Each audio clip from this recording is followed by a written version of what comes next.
안녕하세요. 뇌균형 연구소 이승용입니다. 오늘은 틱 증상을 보이는 아동들에게 동반되는 ADHD, 강박, 사회성, 시지각 학습, 면역 반응 등 다양한 증상들에 대해 알아보도록 할 텐데요. 틱 증상으로 인한 직접적인 문제도 있지만 동반 질환으로 인한 어려움도 적지 않습니다. 그리고 큰 문제는 틱 증상이 사라진다 하더라도 동반 질환은 남아있는 경우가 있어 아이의 생활 전반에 영향을 미치기 때문에 틱 증상과 동반 문제를 함께 해결하는 것이 매우 중요합니다. 자, 그럼 지금부터 틱 증상에 동반되는 다양한 증상들을 알아보면서 우리 아이를 조금 더 이해하는 시간을 갖도록 해보겠습니다. 자, 첫 번째, 주의력 결핍 과잉행동장애 ADHD인데요. 틱 아동들 가운데 약 40에서 50%는 이런 ADHD 증상이 나타나는데, 이러한 과잉성은 사회성의 문제를 야기시키고 나아가 계속되는 지적으로 자존감이 떨어지는 것, 그리고 피해 의식에 사로잡히게 되므로 틱과 함께 반드시 해결이 돼야 합니다. 만약 아직 틱을 보이는 우리 아이에게 주의력이나 과잉행동에 대한 문제가 보이지 않는다면 다행이죠. 다행이지만 항상 저러한 문제점들이 내재되어 있을 수 있다는 부분 참고하시고 미리 대비하는 것이 아주 중요한 포인트입니다. 나아가 주의 집중을 향상시키기 위해 초시계나 모래시계를 활용한 성공 경험 강화라든지 주변 환경을 깔끔하게 정리해서 이런 주의 집중의 분산을 막아주는 방법도 아주 효과적이고요. 이러한 보다 구체적인 해결 방법은 지난번에 이제 올렸던 ADHD 편을 확인해 보시면은 많은 도움이 되실 겁니다. 두 번째, 이제 강박증인데요. 틱 아동들 가운데 약 30에서 40%는 강박적인 사고와 행동이 나타난다고 합니다. 반복적으로 어떠한 생각에 사로잡히는 증상 때문에 집중력에 영향을 미칠 수도 있고요. 완벽주의 성격이 형성되어 사회성에도 문제를 일으킬 수 있습니다. 틱 증상을 보이는 아동들에게 많이 나타나는 문제들인데, 하지만 틱과 강박증은 명확한 차이가 있습니다. 틱은 인지적인 요소 없이 나도 모르게 나타나는 불수의적 운동 반응이고요. 강박증은 강박적인 사고와 행동이 잘못된 것을 알면서도 하지 않으면 불안해서 어쩔 수 없이 하는 것입니다.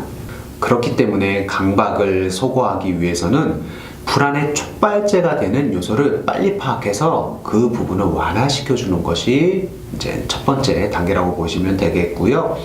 강박증 역시 좀 더 보다 자세한 내용을 원하시면은 과거에 촬영해놨던 강박장애 영상을 확인해 주시면 감사하겠습니다. 이제 세 번째로 사회성 결여에 대한 부분들이 동반 증상으로 많이 나타나는데, 틱을 보이는 아동 중에 특히 내성적인 아이라면 사회성에 있어 더 불리할 수밖에 없어요. 내성적인 아이는 틱 증상에 대한 주변의 시선으로부터 자유롭지 못한데요. 내가 몸을 움직이고 소리를 내는 것에 대해 주변 사람들이 자신을 이상하게 바라보고 생각하는 경우가 있어 스스로 위축되고 자존감이 낮아지는 것입니다. 이러한 위축은 교우 관계로도 이어지고 그로 인한 우울감, 불안감, 무기력감을 느끼기도 합니다. 그렇기 때문에 틱 증상을 보이는 학령기 아이가 있다면 대응하는 방법을 미리 알려주는 것이 매우 중요합니다. 보통 아이들은 증상 자체보다는 특정 증상에 대한 아이들의 반응을 보고 놀리거나 집요하게 파고 들어가는 건데요. 그렇기 때문에 너무 감추려고 하거나 의식적으로 피하려는 모습을 보이면 더 심하게 놀리는 것이죠. 그럴 때는 눈틱을 보이는 아동이라고 하면 이렇게 대응하게 만들어주세요. 너희들이 감기 걸린 것처럼 나는 눈에 감기 걸린 거래. 그래서 지금 치료받고 있고 금방 좋아질 거래. 이거와 같이 담대하게 대응하는 방법을 알려주면은 훨씬 더 적응해 나가는데 수월할 것입니다. 아이와 함께 마주 앉아서 한 200번 정도 연습을 해보세요. 분명 도움됩니다. 자, 네 번째 시지각 문제인데요. 틱 증상을 보이는 아동들 중에 일부는 학습에도 어려움을 보입니다. 물론 다 그런 거는 아니고요.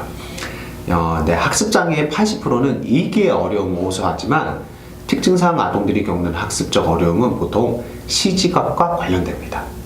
시지각 능력은 시각 조절, 주의력, 그리고 지각 능력이 모두 원활해야 하는데, 틱을 가진 아동들은 안구의 조절 능력이 떨어지기 때문에 시각적 주의력 및 지각 능력이 떨어질 수 있습니다. 그래서 글씨체가 바르지 못하거나 칠판 글씨를 받아 적는데 어려움을 보이는 경우가 종종 있습니다. 안구의 조절 능력을 향상시키기 위해서는 기본적으로 이런 시각의 협응이 이루어져서 잘 표적을 쫓아가야 되는데요. 간단한 테스트 및 훈련을 할 수 있는 방법이 있습니다. 바로 시각 협응 운동입니다. 손가락이나 표적을 두 눈의 정면에서 천천히 눈앞으로 이동시키는 것인데요. 이때 두 눈이 안정적으로 협응이 되는지 아니면 한쪽이 모였다가 벌어지지는 않는지를 확인해 보는 거예요.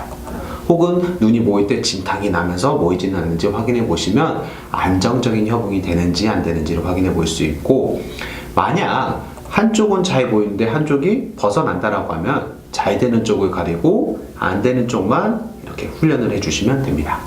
자, 이제 마지막으로 자가 면역 질환이 있어요. 음성틱과 운동틱 두 가지 이상이 1년 이상 지속되는 뚜렛 장애를 가진 아동의 30%가 자가 면역 질환에 노출되어 있다고 하는데, 실제 대부분의 틱 증상 아동들은 비염, 아토피, 알러지와 같은 자가 면역 질환을 가지고 있고, 그 이유가 뇌 기능과도 아주 밀접한 연관을 맺고 있습니다. 뇌는 사고와 인지, 그리고 안정적인 감정 처리뿐만 아니라 우리 온몸에 관련된 이제 면역 체계도 같이 관리를 하게 되는데요. 뇌 기능이 불안정했을 때는 이런 면역 체계 조절 역시도 같이 불안정하게 됩니다. 그래서 면역이 너무 항진되거나 안정화되거나 이런 부분 때문에 이제 면역 체계 문제점들이 나타나는데요. 면역이 과활성화돼서 나타나는 것이 바로 그런 자가 면역 질환들입니다. 자, 한마디로 뇌의 균형적인 발달이 신체 건강과도 직결된다는 것입니다. 뒤틀어진 면역 체계를 바로잡기 위해서는 먼저 면역의 최전선이라고 하는 우리 장의 기능을 향상시키는 것이 아주 중요합니다. 유기농 야채나 유산균과 같은 장에 유익한 균을 넣어주는 것도 중요하지만, 장내 환경을 파괴하는 인스턴트 음식이나 패스트푸드 음식들을 멀리하는 것이 거기에 가장 장 기능을 안정적으로 유지할 수 있는 시작이라고 볼 수 있습니다. 나아가 규칙적인 운동이나 명상 등 역시 무너진 뇌 기능을 회복하는 가장 기본이라고 볼 수 있고요. 자, 이렇게 틱 증상이 나타날 때 나올 수 있는 동반 증상들에 대해 알아보았는데요. 사실 틱 증상만의 이러한 동반 증상을 보이는 것은 아닙니다. ADHD나 발달장애, 강박, 학습장애 등 다양한 증상들에서도 공통적인 문제점들이 발생합니다. 이러한 증상들은 스펙트럼 장애라고 하는데, 각각 분리된 질병이 아니라 특징적인 패턴과 원인을 서로 공유하면서 해당 질병의 중증도나 기능 장애를 가진 해부학적 영역에 따라 차이가 생긴다 해서 스펙트럼 장애라고 하는 것입니다. 우리 아이들에게 이런 증상이 복합적으로 나타난다고 해서 너무 놀라시거나 걱정하지 마시고요. 스펙트럼 증상으로 나오는 당연한 반응이구나 라고 생각하시면서 조금 더 여유 있게 대응을 해 나가시는 게 가장 효과적입니다. 자, 이상으로 오늘은 틱 증상이 동반되는 다양한 증상들에 대해 알아보았는데요. 오늘 내용 한 번 더 정리하면서 마무리하도록 하겠습니다.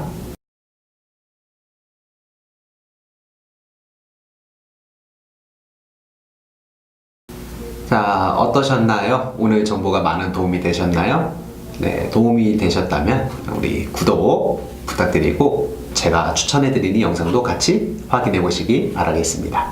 그럼 오늘보다 행복한 내일을 위해 다음 편에도 유익한 정보로 찾아뵙겠습니다. 감사합니다.